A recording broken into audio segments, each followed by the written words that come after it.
Let me ask you a question that might feel uncomfortable, even a little bit forbidden to ask out loud. Who is more important, your child or your partner? Take a moment. Feel the immediate, reflexive answer that springs to your mind. For so many of us, the answer is a resounding, guilt-ridden, my child, of course. It feels like the only right answer, the only moral answer. We live in an age of child-centric parenting, where every moment can feel like a referendum on our devotion. We fill their schedules with activities. We puree organic vegetables. We lose sleep over their fevers and their friendships. Our own needs, and often the needs of our relationship, are relegated to the bottom of an ever-growing to-do list. Something we'll get to when we have time.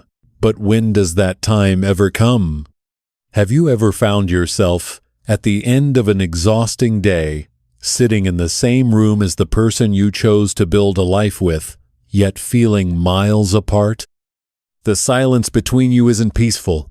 It's heavy, filled with the unspoken exhaustion and the quiet hum of disconnection. You are co-managers of the family enterprise, efficient and coordinated, but the partnership, the romance, the friendship that started it all feels like a distant memory, a photograph from another life. What if I told you that this noble, self-sacrificing focus on our children above all else might not only be slowly eroding the very foundation of our own happiness, but could also be subtly undermining the security and well-being of the very children we are trying so hard to serve? What if the most profound, loving, and lasting gift you could ever give your child is not your undivided attention, but the visible, tangible, and unwavering strength of your love for your partner? Imagine your family is a lighthouse, standing resiliently on a rocky shore. It's a beautiful, strong structure, built to withstand any storm. You and your partner, you are the keepers of this lighthouse. Your job together is to tend to the light. This light, the powerful, sweeping beam that cuts through the darkness, that is the love, respect, and connection within your marriage. And your children? They are the precious ships out on the vast, unpredictable ocean. They are on their own incredible journeys, navigating the waves of life. They look to the shore not for you to sail their ship for them, but for the steady, reliable beam of that lighthouse. That light is their orientation point. It tells them they are safe. It reassures them that no matter how stormy the sea gets, there is a warm, secure harbor to return to, a home base that is solid. Now, what happens when the lighthouse keepers become so focused on watching the ships, so worried about every wave that rocks them, that they forget their primary duty? They forget to polish the lens, to refill the oil, to tend to the flame. Slowly, imperceptibly at first, the light begins to dim. It flickers. It becomes unreliable. Out on the ocean, the ships feel this. The world feels a little darker, a little more frightening. The reliable point of reference is gone, replaced by a sense of instability. The children, feeling the foundation waver, can become anxious, trying to fix the light themselves, taking on a burden that was never theirs to carry. This is the quiet crisis happening in so many homes today. We are forgetting to tend to the light. This isn't just a poetic metaphor. It's a deep psychological truth about the architecture of a family. The writer and parenting coach Mike Berry, a man who with his wife Kristen is raising 8 children, put this idea in stark, challenging terms. He declared that his wife is more important to him than his children. It sounds jarring, doesn't it? It cuts against the grain of everything we're taught about modern parenthood. But his reasoning is the very essence of the Lighthouse principle. He argues that the children are not the foundation of the family. They are a vital, cherished, irreplaceable part of it, but they are not the load-bearing walls. The foundation, the very structure that holds everything and everyone together, is the marital partnership. You and your partner. Before the children existed, there was you. And us. A bond forged in shared dreams, late-night conversations, and a deliberate choice to join your lives together. You were the architects of this family. The children are the beautiful, miraculous result of that initial union, but the union itself remains the source of its strength. It's a sacred space that must be protected, not for selfish reasons, but for the well-being of everyone living under its roof. If this idea of the lighthouse, of prioritizing the very flame that gives your family its light and warmth, is already sparking a new perspective for you, take a moment to subscribe to Mind Decode Explained. We journey through these intricate landscapes of the mind together, exploring the connections that define our lives every single week. By joining our community, you are taking a small step towards tending your own light, and we are so honored to be a part of that journey with you. Now, let's dismantle the biggest misconception that arises from this idea. Prioritizing your partner does not mean neglecting your children. It's not a zero-sum game where love for one diminishes love for the other. Think of it this way. When you're on an airplane, the safety instructions are always the same. In case of a loss of cabin pressure, secure your own oxygen mask first before assisting others, including your own child. Why? Is it because you are more important? No. It's because if you pass out from lack of oxygen, you are of no use to anyone. You cannot save your child if you haven't first secured your own lifeline. Your marriage is your emotional oxygen mask in the complex, often turbulent flight of family life.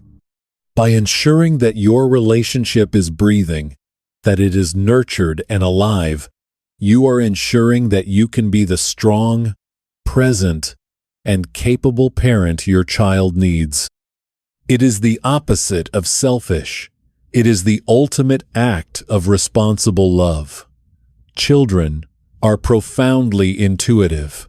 They don't just listen to our words, they feel the emotional temperature of a home. They can sense the unspoken tension, the emotional distance between parents. A child living in a home where the parents are disconnected, resentful, or merely functioning as roommates lives with a constant low-grade hum of anxiety. They may not have the words for it, but they feel the instability in the foundation. They may even unconsciously feel responsible for it, believing they are the source of the stress or the reason their parents aren't happy. This can manifest in all sorts of ways: behavioral issues, clinginess, or a premature need to be a little adult, a peacemaker.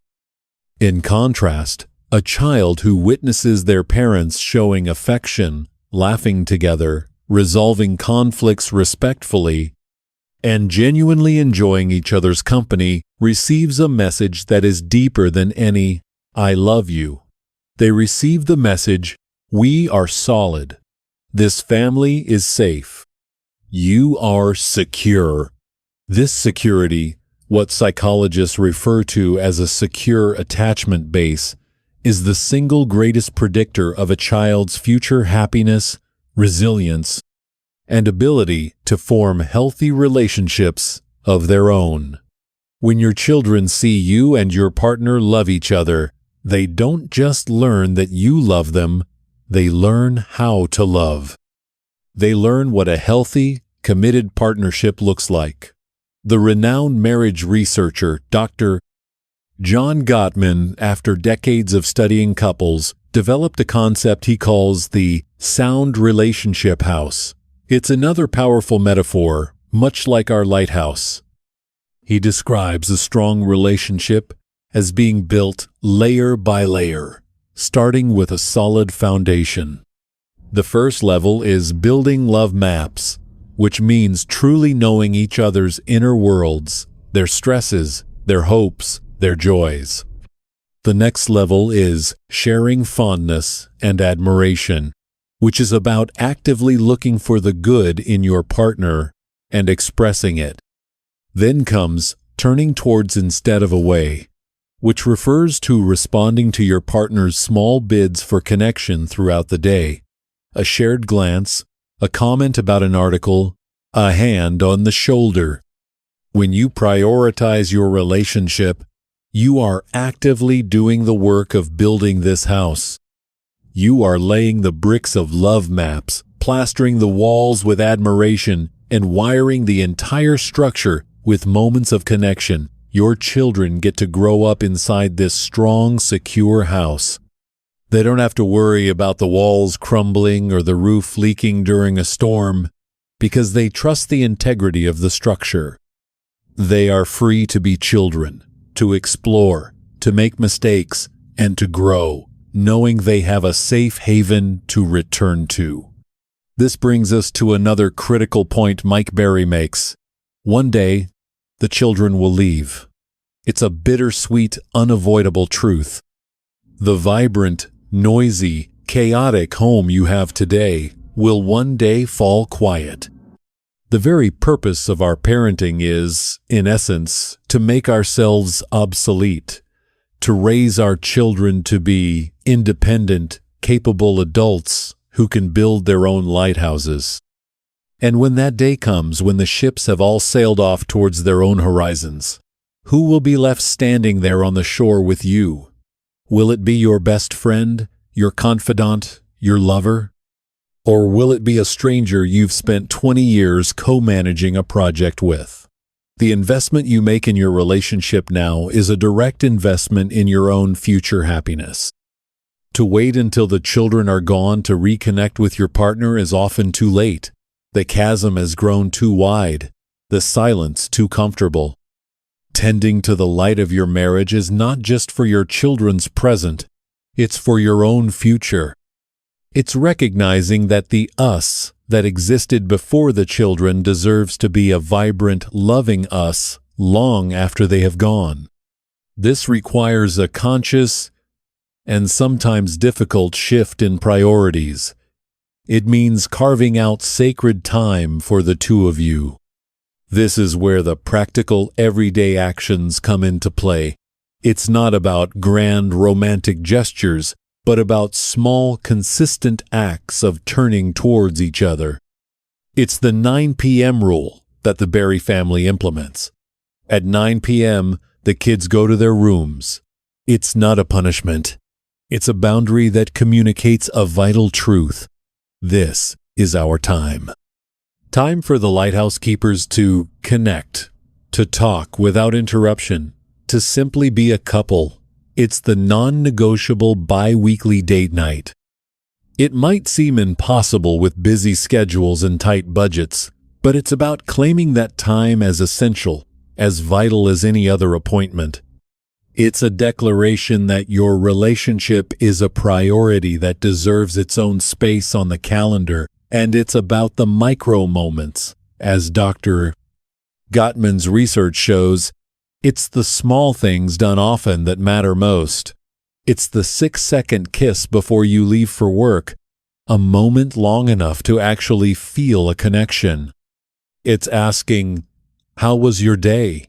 and truly listening to the answer without your phone in your hand. It's saying, "Thank you," for the small things.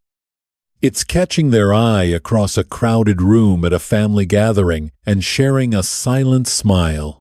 These are the daily acts of polishing the lens and trimming the wick of the lighthouse. They seem small, but collectively, they keep the light brilliant and strong. We have to be honest and acknowledge that this is difficult. Life is demanding. Work is stressful. Children are all-consuming. By the end of the day, we are often touched out, talked out, and utterly depleted. The temptation to just numb out in front of a screen is immense. It can feel like you have nothing left to give to your partner. And here, we can draw on the wisdom of thinkers like Brené Brown, who speaks so eloquently about vulnerability. Turning towards your partner when you feel depleted is an act of vulnerability. It's saying, "I'm exhausted, but I'm still here with you. I still choose you." It's in those moments of shared vulnerability, of admitting you don't have it all together, that true intimacy is forged. It's what transforms a partnership from a functional arrangement into a deep, resilient bond. And this is the ultimate lesson we are teaching our children. We are not just raising children. We are raising future adults. We are raising future partners, future parents. Your marriage is their primary classroom for love. Do you want them to learn that love means self-erasure? That a partnership is about logistics and silent resentment? Or do you want them to learn that love is about mutual support, shared joy, passion, and the resilience to weather storms together? When your son sees you treat his mother with respect and affection, he learns how a man should treat his partner. When your daughter sees you and your partner navigate a disagreement with kindness and a commitment to resolution, she learns what to expect and demand from her own future relationships. You are modeling their future. You are giving them a map for their own journey towards creating a loving partnership. This is a legacy far more valuable than any inheritance. Think back to the lighthouse during a fierce storm. The winds howl, the waves crash against the rocks.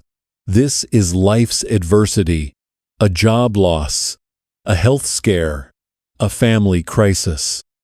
The ships out at sea, your children are tossed about. Their fear is real.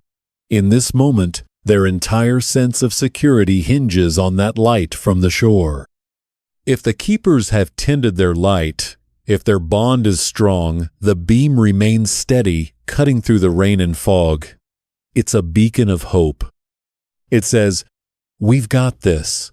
The foundation is strong. We will get through this together." The children can weather their own fear because they trust in the security of their home base.